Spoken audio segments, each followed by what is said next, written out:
Okay, so a few things that we haven't talked about, other than your safety equipment and your scale, are the buckets that you're going to need to measure your oils in. And you're going to want to purchase an emulsion blender or a stick blender. Make sure that you have silicone spatulas. You can pick some up at the dollar store. And make sure that you have your soap mold lined and prepared and ready to go. Okay guys, so we're going to start off with our hard oils. That is our coconut oil and our beef tallow. And I usually take a couple minutes and measure out my oils ahead of time. So when I want to make a batch of soap, then I can just pull them from the pantry. So I keep my recipe handy so I can make a kind of a checklist and know which ones that I put in. Make sure my scale is on and set to ounces.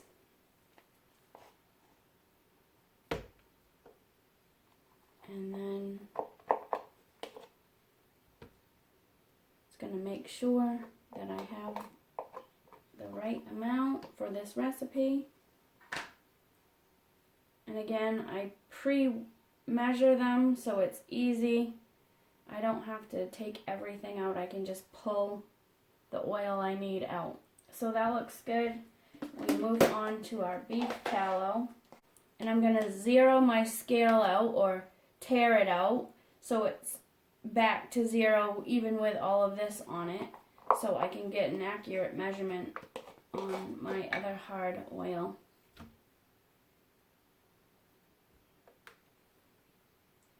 And that looks good. So then I'm going to pop this into the microwave. And I am just going to melt it down until it's just melted. Okay, so we've got our hard oils all melted.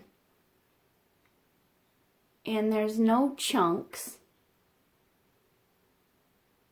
So I'm just going to sit this off to the side and then weigh out our soft oils. Refer to your notes.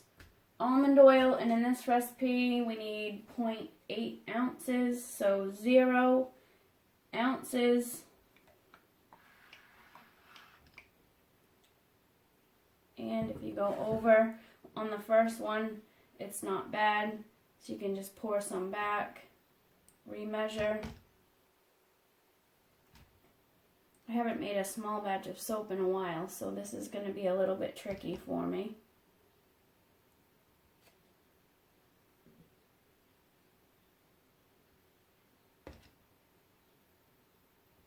And if it's a little over, it will just contribute to your super fat.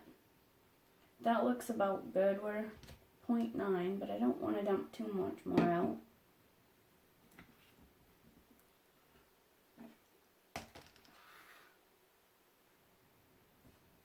Our next oil is avocado, and we need 2.4.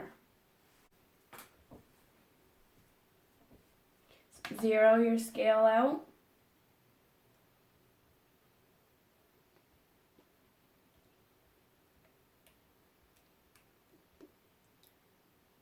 And pour gently, because now you can't take this oil out because they're already mixed together. So just be patient and careful until you get what your recipe calls for. And if you want to take some in a pipette to finish topping it off, you can do that. The next ingredient is castor oil, and we're looking for 0.8 ounces on that one. Make sure your scale is on and zeroed out. And again, just be careful. Pour a little, wait for the scale to catch up. When it stops moving, pour a little bit again. Because remember, you can't take any of these out once they're mixed. So the next one on our list is coconut oil, but we already did that and we got that melted. Olive oil is next. So I buy mine just right at the grocery store in the biggest container I can find. So we need 6.4 scales on to 0 in ounces and 6.4.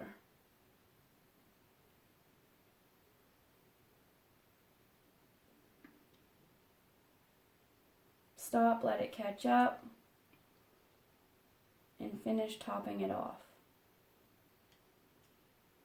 Perfect. So here's my soft oils.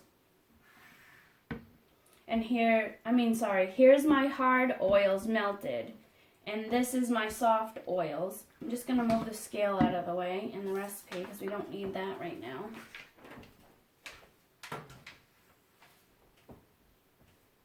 So these oils right here are already sitting at room temperature. These are still a little bit warm. So in order to fix that and temper these, we're going to pour our room temperature soft oils into our melted hard oils.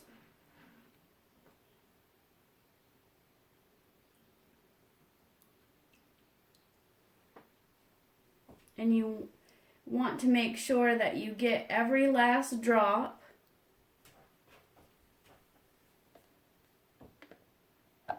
Because that's what's going to saponify with your lye. And we do the superfat to compensate for what we can't maybe scrape out of our bowls.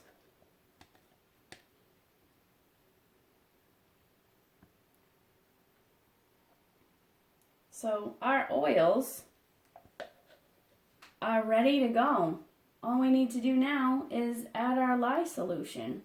Okay guys, so let's go back over a few things before we get this started. I have my gloves on.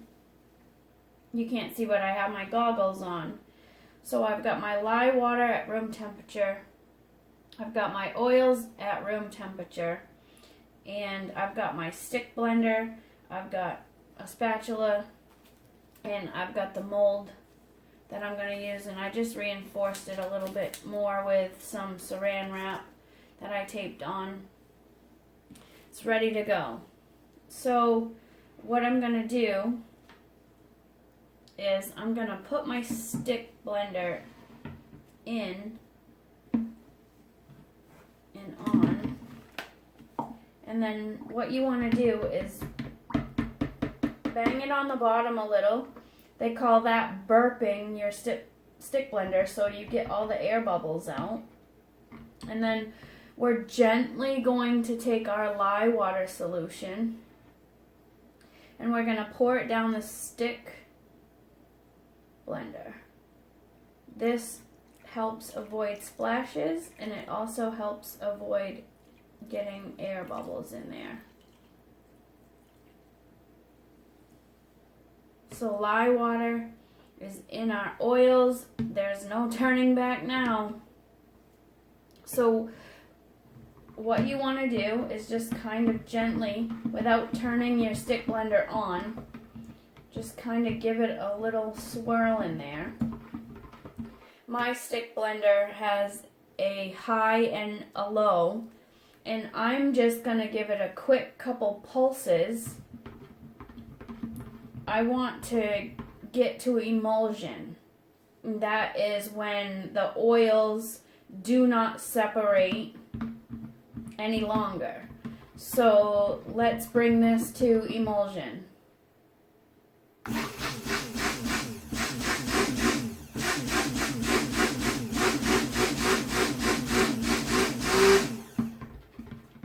Couple pulses and then blend by hand. Check it by picking up your stick blender, and if you can see it separate, give it a few more quick pulses. But this looks right now that it's pretty much emulsified. And you see that it didn't take very long. So I'm going to bring it a little bit further so you can see what a light trace looks like. Light trace is when I pick my stick blender up like this and do some little swirls. I'll be able to see marks where it like leaves, you know, a trail. So that's a light trace. So let's bring it to a light trace.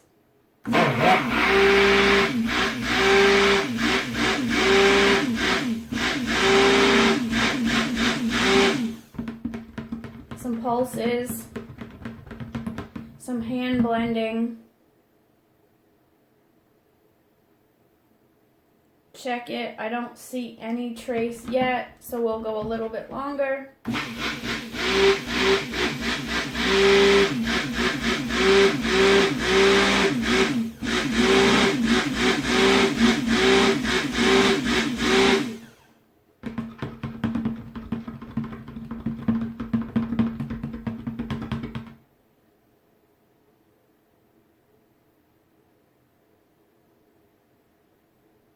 Almost there.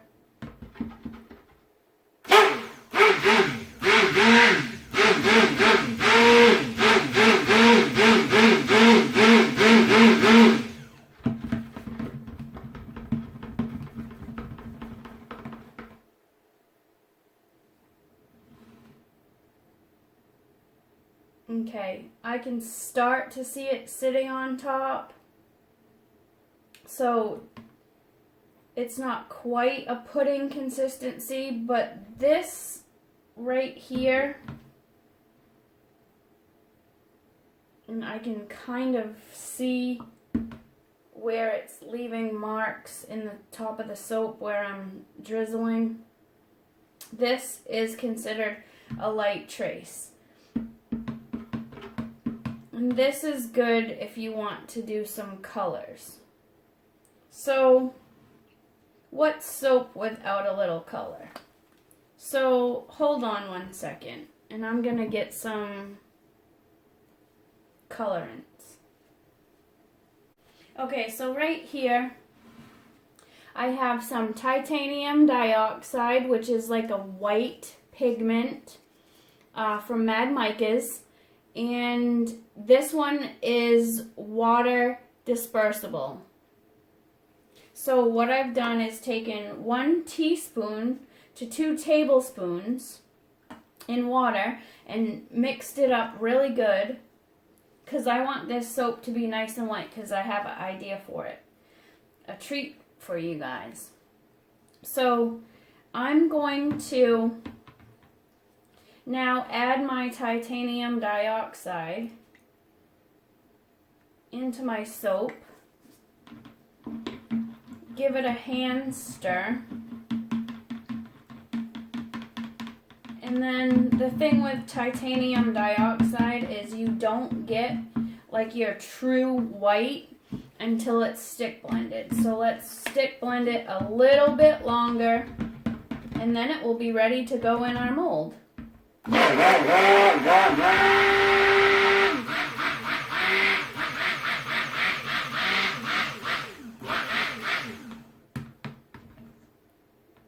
Look how white that is. Now this is like medium trace to really good thick trace. And it's only a 1-color soap, so we don't care that we got it to this really thick consistency. Now, I'm sure on camera you can see those drizzle marks now. So this is perfect to pour. So what I'm going to do is I'm going to get my soap off my stick blender as much as I can for easier cleanup. Because we don't like to leave any soap behind. And now, I'm just going to set that on my paper towel and put my stick blender off to the side.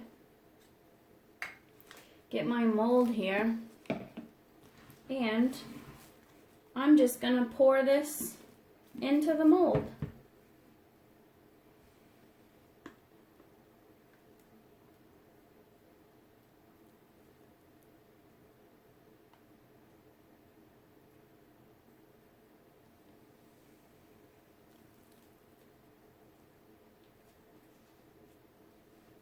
Scrape out my container.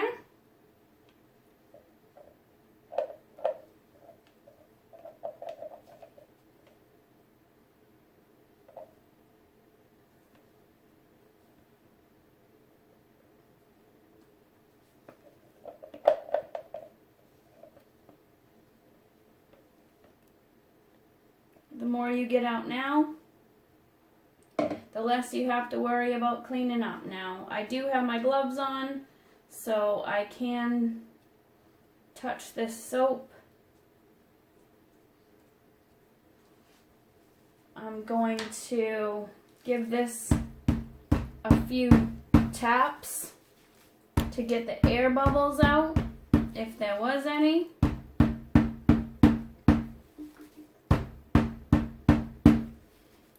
And help that wax paper stay in a cylinder shape. Now, you do want to make sure to prevent soda ash, and that's just some of the lye that mixes with the air. It's not harmful for you, but it just looks ugly. So in order to try to prevent that, I'm gonna spritz it with 91% rubbing alcohol.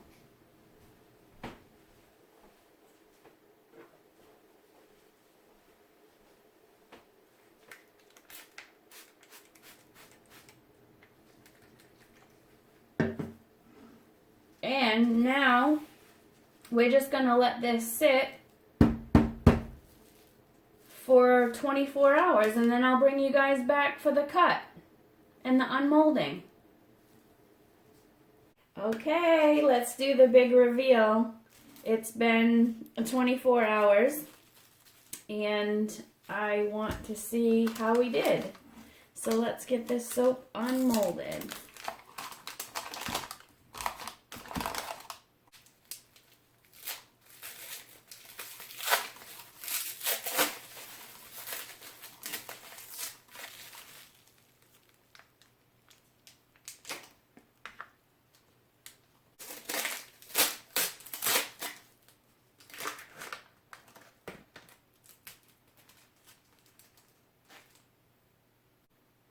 But if we just let it slide out,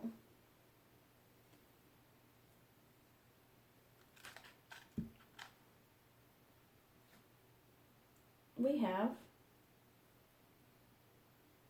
our soap. Now it will harden over time. So I'm just going to leave this to sit up for a little bit longer out of the mold, and then I'll bring you back to cut it. Okay guys, here it is, the final soap. It's been sitting out of the mold, and you can tell that it's a lot more like hard and not as smushy. So what I did was I measured it, and I decided how thick I wanted my discs of soap to be, and I made marks.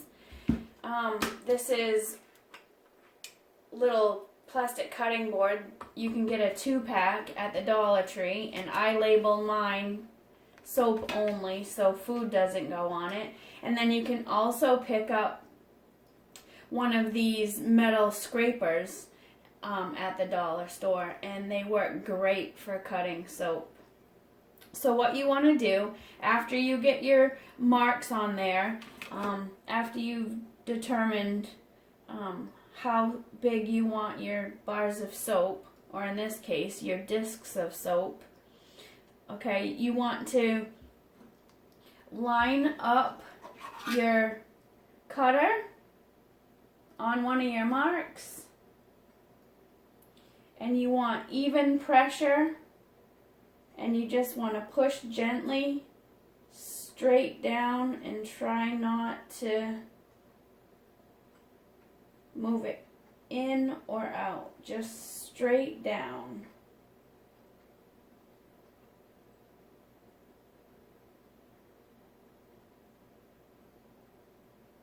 With even pressure, and then a little bit of a twist, and your soap will come right off. And again, these will dry out more as they get air circulation to them. And then I just will set them off to the side, kind of standing up so the air can flow all around them. Again, on your mark, gently apply pressure straight down, a little twist, and you can clean up the edges with your finger, or you can take a vegetable peeler, and one that's a little bit cured, because we do want to sit these off and let them cure for about 4 to 6 weeks. Now, they'd be safe to use in a day or two, but to make sure all the water gets evaporated out and the pH lowers and the saponification process is finished, we want them to sit for about 4 to 6 weeks. So that's it, guys. You made your first bar of soap. And I told you that I would have a little treat for you. So stick around and I'll show you what I had in mind.